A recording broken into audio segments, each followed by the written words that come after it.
กราบสวัสดีสบายดีพ่อแม่พี่น้องมื้อนี้พ่อกับบาวสมายบาวสมายสิพาพี่น้องเพื่อนบ้านหรือว่าบ้านรอบๆข้างประเทศไทยนะครับบาวสมายสิพามาเปิดหูเปิดตาว่าถนนหนทางที่พี่น้องทุกคนเที่ยวอยู่ซุมื้อกลับบ้านอยู่ซุมื้อมันสิสวยสิงามส่ำใดเนาะในเมื่อถนนที่เฮาวิ่งแต่อยู่ข้างล่างเนาะเฮ็ดแต่อยู่ข้างล่างเนาะ มื้อนี้บ่าวสมายสิพามาเบิ่งมุมสูงๆเนาะพี่น้องว่าอยู่แถวใดกันแน่เนาะพี่น้องเนาะเดี๋ยวพี่น้องสิตื่นเต้นและตื่นตาส่ำใดเนาะบ่าวสมายเห็นแล้วยังโอ้โฮพี่น้องมันสวยงามอีหลีพี่น้องเอ้ยถนนเนาะนี่คือถนนที่ว่าสวยที่สุดเลยเนาะพี่น้องแล้วก็ใหญ่ที่สุดเนาะพี่น้องเนาะถนน14เลนพี่น้องอำเภอสังขะจังหวัดสุรินทร์นะครับผมกับสงกรานต์นี่สบายเลยพี่น้องเนาะยอมรับเลยว่าหมายเลข24นะครับกรุงเทพอุบลนะครับผมถนนเส้นนี้คือถนนหลักบ่ว่า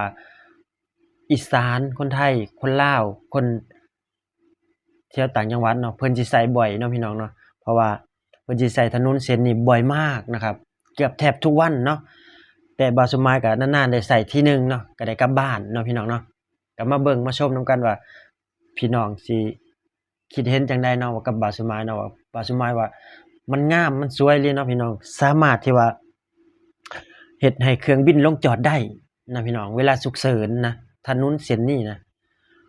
สามารถให้แบบว่าเครื่องบินกิฟเฟนหรือว่าเครื่องบินขับไล่นี่ลงจอดได้โดยอย่างที่ว่า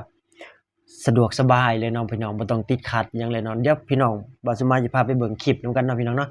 ไปรับชมคลิปนำกันเลยพี่น้องนี่แหละครับป๊าดโธจังแม่นสวยจังแม่นงามพี่น้องเอ้ยพี่น้องเอ้ย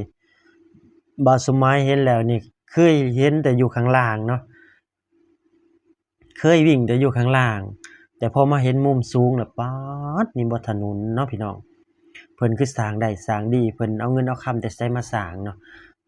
เศรษฐกิจของเพิ่นคือมาดีอีหลีเนาะบ่าวสมายอยากได้เด้พี่น้องอยากได้ไปไว้อยู่บ้านเฮาเด้เนาะจักเลน2เลนนี่เนาะคือสิสะดวกสบายเนาะพี่น้องเนาะนี่มื้อนี้ก็บ่าวสมายสิพามาเบิ่งว่าให้คนที่ว่ายังบ่ทันออกมาจากถ้ำจากรูนะพี่น้องให้มาเบิ่งมาตีหูตีตาเบิ่งซะเนาะว่าประเทศเพิ่นเป็นจังได๋ถนนหนทางบ้านเพิ่นพัฒนาไปส่ำใดแล้วเนาะนี่เป็นประเทศกำลังพัฒนาเด้พี่น้องนะประเทศกำลังพัฒนาไม่เหมือนที่ประเทศที่เจริญแล้วพัฒนาแล้วพ้นทุกข์แล้วนะครับโอ้โฮสุดยอดจริงบ่าวสมัยบ่เคยเห็นถนนที่ใดมาก่อนพี่น้องถ้าเฮาลงเข้าไปนี่นะบอกได้เลยนะว่าถ้าเฮาลงเข้าไปในเส้นนี้นะต้องสังเกตดูป้ายดีๆเด้อพี่น้อง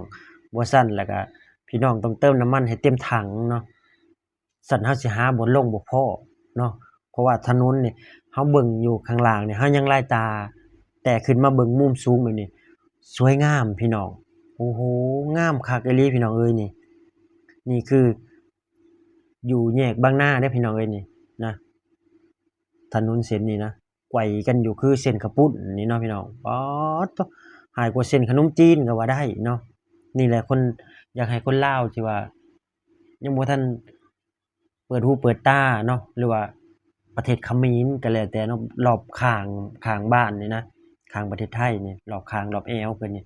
อยากให้มาเบิ่งอยากได้มาเห็นอยากได้มาตีหูตีตาเบิ่งนำกันเนาะว่าประเทศเพิ่นนี่เจริญแค่ถนนหนทางนี่ก็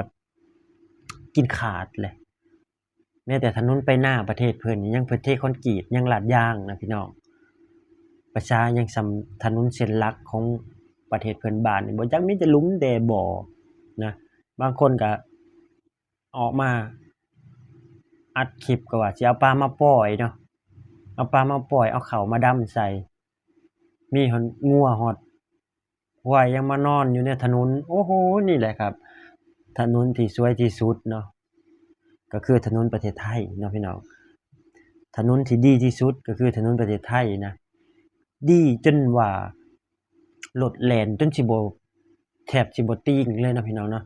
บ่มีหลุมบ่มีบ่อเนาะแต่ว่าไปเพื่อนบ้านนะบอกได้เลยนะว่า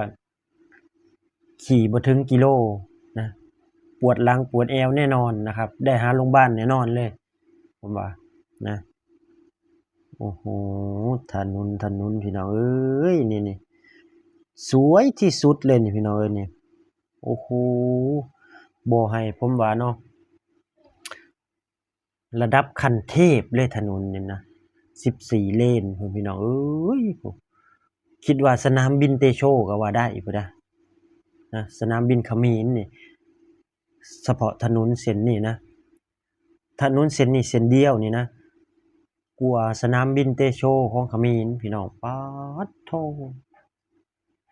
ผมบอกได้เลยนะว่าไม่เคยเห็นที่ไหนมาก่อนเนี่ยนะนี่เขมรเห็นนี่อายเลยนะผมว่า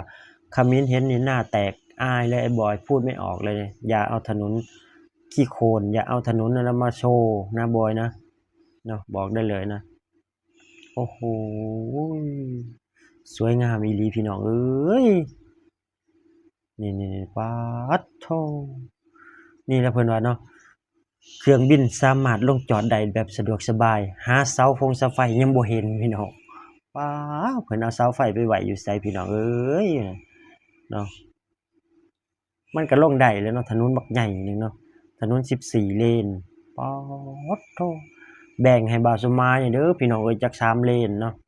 3เลนหรือ4เลนนี่ไปไว้อยู่บ้านผมว่า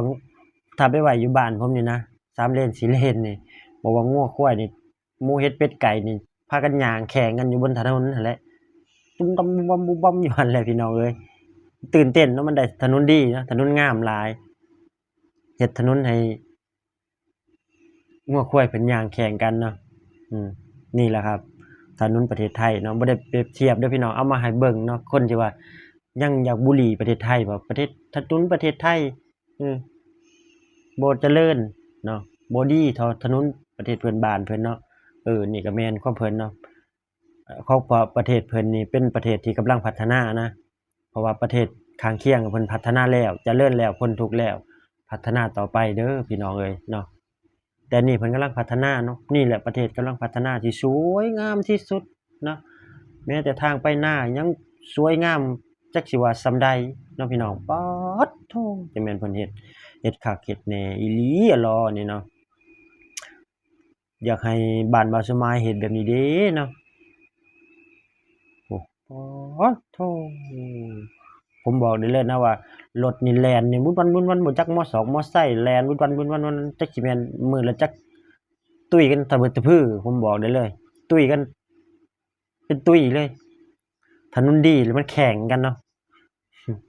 รถซิ่งรถหยังมันแข่งกันว้ายส่ำสิเอาเนาะพี่น้องแบบนี้นะเอาละครับพี่น้องก็คลิปนี้ก็ฝากพี่น้องกดไลก์กดแชร์กดติดตามเป็นกำลังใจให้บ่าวสมายหน่อยเด้อครับเนาะได้เฮ็ดคลิปต่อๆไปเนาะพี่น้องเนาะบ่ว่าพี่น้องฝั่งไทยฝั่งลาวอยู่ไสก็แล้วแต่เนาะหรือว่าผู้ใดอยากสนับสนุนบ่าวสมายก็ฝากกดไลก์กดแชร์กดติดตามเนาะพี่น้องเนาะอย่างแรกก็คือเบิ่งโฆษณาให้บ่าวสมายเนาะอย่ากดข้ามโฆษณาเนาะนั่นก็คือเป็นการสนับสนุนแหละเนาะพี่น้องเนาะคลิปนี้ก็จะจบคลิปไว้เพียงส่ำนี้เนาะพี่น้องขอกล่าวคำว่าสบายดีและสวัสดีครับผม